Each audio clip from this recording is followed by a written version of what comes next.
Dahil po ay dadako na, hanggang po tayo ay paparami na paparami. Dadako na po tayo sa ating gawain, no? Para po, kasi didilig na rin, tatawagan ko na po ang ating handa na po ba lahat para po makinig sa basic Bible exhortation. Ating paunahan ng ating kapatid, yung Brother Bryce, Brother Marlon Bagat.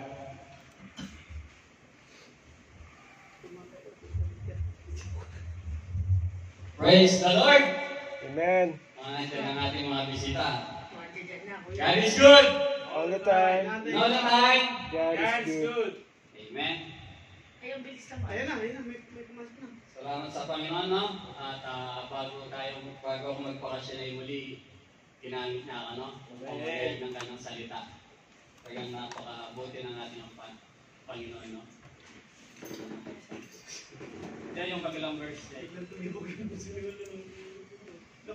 At ano naman po, no? Napapanahon ngayon, no? The power of His resurrection, no? Sa Christian naman po, alam na natin yan, no? The power of resurrection, no? Konting rima lang, no? Paano ba natin to ipamuhay, no? Paano natin to i-activate, no? The power of His resurrection. Pero bago yan, the power of resurrection, balikan natin muna yung about the cross. Kasi kung wala yung cross, wala yung resurrection. Amen? And Diyan yan yung bigay yung verse, diyan yung sa Mark. Hindi, yung isa. Mark 16, yan. Is risen sa Mark 16, verse 6. Don't be alarmed, he said.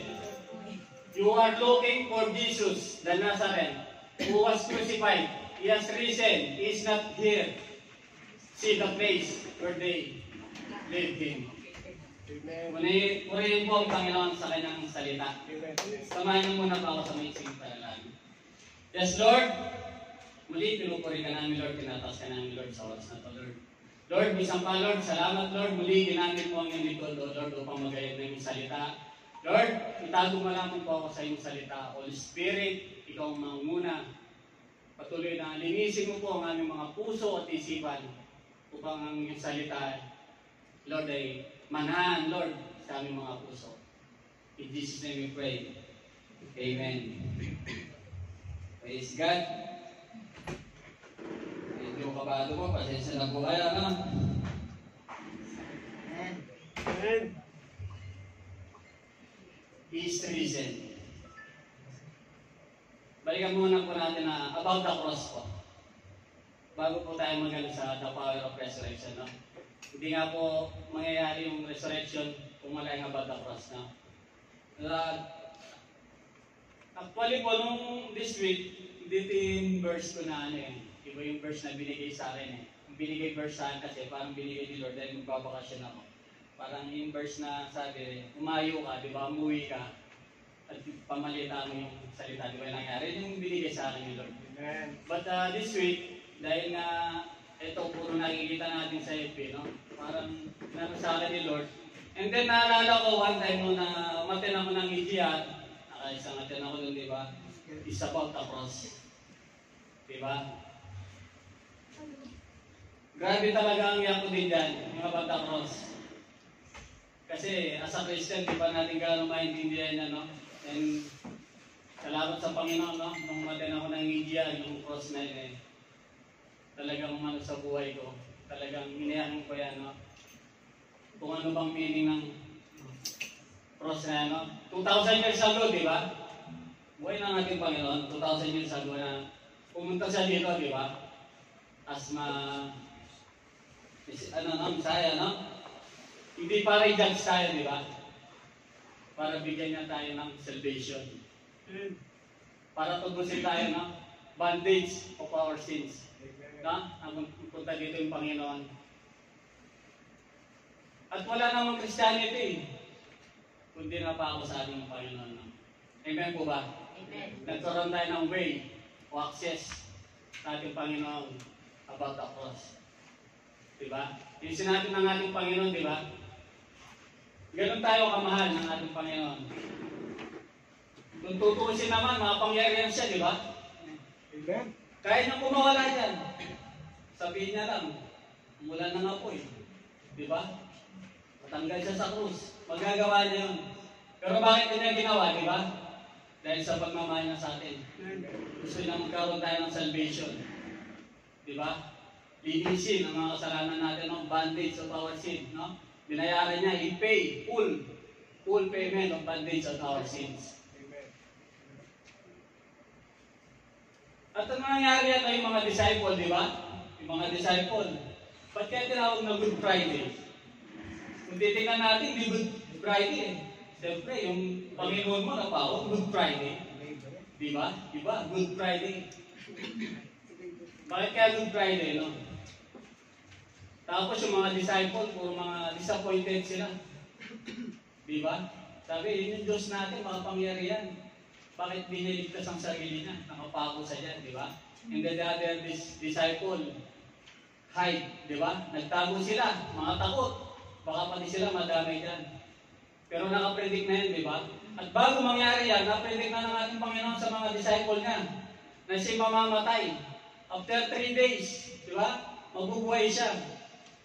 Pero, yung mga disciple, doubt.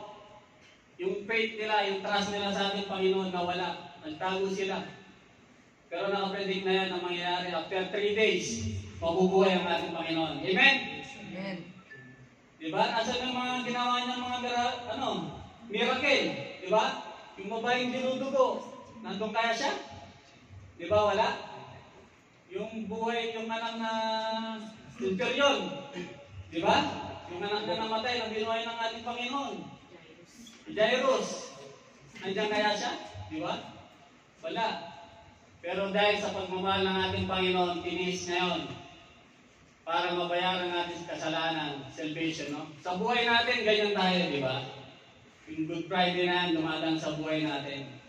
Di ba, broken tayo, loss of family, finances, dumadating tayo dyan. Nakakalimutan natin yung Panginoon, di ba? Ang ginawa niya sa krus ng Kalbaryo para sa atin. I-defeated Satan, di ba? Thunder and faith. Tinapos na. Di ba? It finished. Tetelestai, di ba? Pangalan nga tayo, di ba? Tetelestai spirits, di ba? Tinapos na ng ating Panginoon. Yung mga dinadanas natin ngayon. Bakit na pinapadanas sa atin yan? Para yung faith natin mas lumalim. Yung trust in our Lord, di ba? Mas lumalim pa tayo. Pero tapos na yan, binayaran ng ating Panginoon yan. Ang gusto niya lang, lumakad tayo na may pananampalataya, no? Dahil sa krus na yan. Diba? Wala nang kapangyarihan si Satan. Nagkakaroon lang yung power yan kung bibigyan mo ng authority sa buhay mo, diba? Kasi nasa atin yung Spirit ng Panginoon. Marinig na yung pangalan Jesus.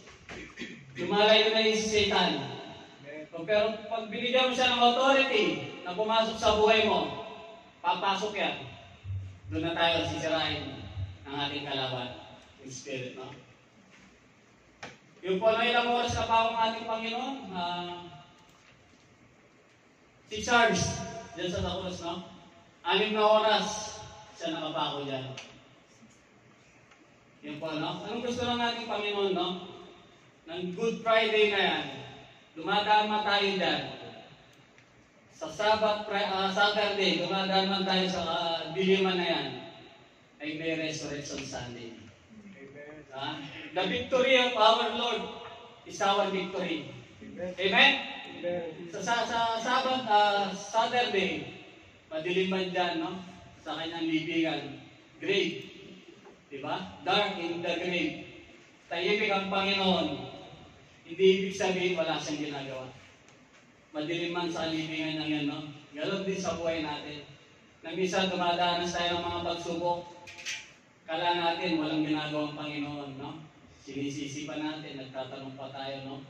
Pero sabi ko nga, pag naranasan mo ang pag-ibig ng Panginoon, glory to God. Nung ako dumanas na durug ako, alam mo yun, yung problema ako nagsabay-sabay. Minsan, hindi ko tinanong ang Panginoon, no? Ay glory to God. Dahil sa pagmamahal niya, naramdam ko talaga yun. No? Ganun po, no? Dumadaan man tayo sa dark Saturday, no? Huwag po natin isipin na hindi kumikilos ang Panginoon, darating po ang Sunday Resurrection, ang liwanag, nandiyan po ang ating Panginoon. No? Yan, doon na tayo sa natin.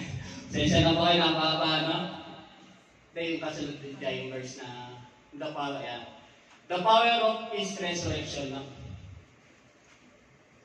Paano po natin i-activate yan sa ating buhay? Para po maranasan natin yung the power of resurrection po, no?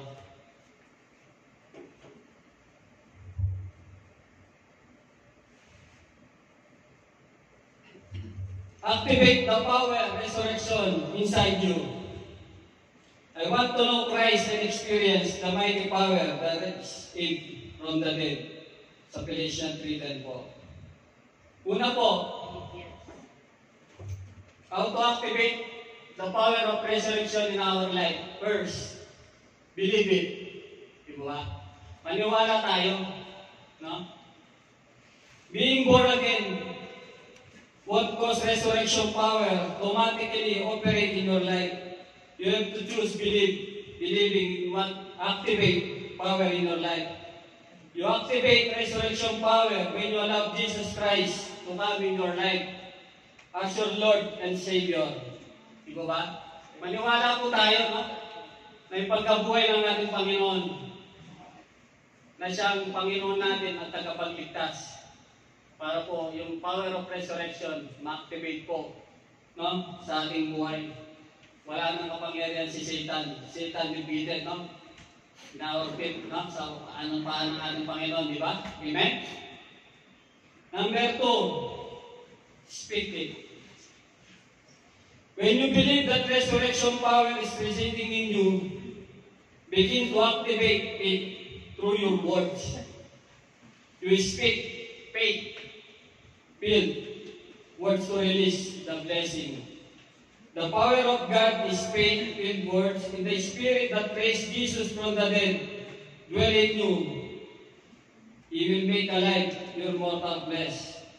It doesn't say He will make alive your glorified flesh, but your mortal flesh. The resurrection power coming out of God from His Word into your spirit, out your mouth, and quickening your flesh with resurrection power. In every time you speak the name of Jesus or plead the blood of Jesus over situation, Satan reminded of his defeat. Di po ba? Kapag dumadanas po tayo ng mga pagsubok o mga sakit, karamdaman sa ating buhay, no? Di po ba lagi po natin sinasabi in Jesus' name? Di po ba? Dahil po ang pangalan na yon, pag naririnig ng kalaban, nananakbo na po yun, palayo sa atin. Amen po ba? Amen. At ang pangatlo po, act on it. The every power that raised Jesus from the dead is now living in you. Sa Romans 8:11 po. God raised up together and make us together heavenly places in Christ Jesus. Satan is defeated when he tries to bring the force back into your life. Is trespassing. You have the authority to make him live. Now, act on it. Yun nga po, no? Paano po natin na gamitin, no? Paano tayo na kumilos, no? Apply the name of Jesus, the blood of Jesus, God's power to every situation in your life. When sickness tries to come, apply the blood of Jesus, the resurrection power. If luck tries to take up precedent in your life, apply the blood. Declare the force is over in your life, and the enemy is defeated. Amen po? Yan po na lagi po natin ilagay sa atin na ano pa gusto nga ng Panginoon, no? Na maintindihan natin ano mang nangyayari sa ating buhay, no? Na napagtagumpayan ng ating Panginoon, no? Lumaranas man tayo ng mga mabigat, no? Wala man laman yung mga ATM natin ngayon. Lost family, di ba? Broken heart man tayo ngayon. But take note, no? Mga kapatid, our God, no? He overcome the dead. Amen. The power of resurrection, no? lagi po natin na isisipin na lagyan natin sa buhay natin, no? I-claim na natin, no? Natapos na, no? Tetelestai, no? Natapos na ng ating Panginoon. I-activate natin sa buhay natin yun.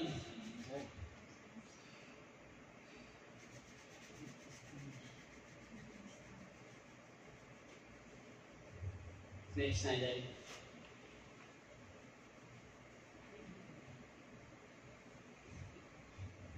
Yung po, no? I'll activate resurrection power inside you. Believe it. Speak it. Act on it. Para po maranasan natin yung pag-ibig ng ating Panginoon, no? Patuloy lang po tayo mag-ibig sa ating Panginoon. Pangawakan po natin ang kanyang salita.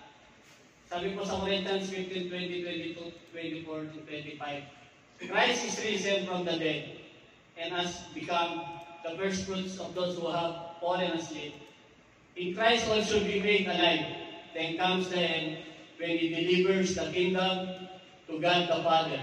When He puts an end to all rules and authority and power, for He must reign till He put all enemy under His feet. Yung po lagi po natin tatandaan na ang ating kalaban ay tinalo na ng ating Panginoon. Amen? Amen? Amen. God is good. All the time. And all the time. God is good. Po, sana po may natutunan po kayo tayo na about the cross, no? Paano napagtagumpayan ng ating Panginoon ng Sunday Resurrection.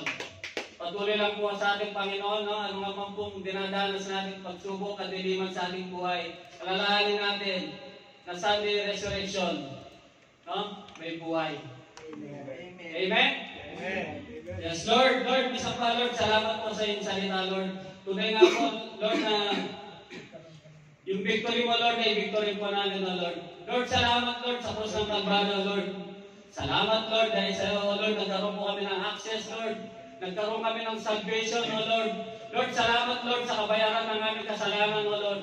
Di man po kami karapat dapat, O Lord. Dahil sa pagmamahal mo, Lord, sa agape love, Lord, na binibigay mo sa amin, Lord. Kulang, Lord, ang pagsasalamat, O Lord, upang purihin ka, itaas ka sa aming mga buhay, Lord. Lord, salamat, Lord, dahil sa Sunday Resurrection, Lord, alam po namin, Lord, dahil sa provision, O Lord, dahil sa healing power, O Lord, na nanggagaling sa iyo, Lord. Salamat, Lord, sa patuloy na pagmamahal mo sa amin, Lord. Lord, patuloy na turuan mo po kami, Lord. Patuloy, Lord, na kami magtiwala, Lord, maniwala sa iyo, Lord, na tinapos mo na po ang lahat, Lord, dito sa mundo, Lord. Pagkos, Lord, patuloy kami lalakad, O Lord. Magpapatuloy, O Lord, upang purihin at itaas ka sa aming buhay, O Lord. At patuloy, Lord, na maghihintay kami, Lord, sa uling pagbabalik mo, O Lord, upang makasama ka namin, O Lord, sa buhay na walang hanggan. Maraming salamat, O Lord. Sa ilang mo po pinakamataas na papuri. Pasasalamat pagsamba sa tayong pangalan mo, Ama. Amen.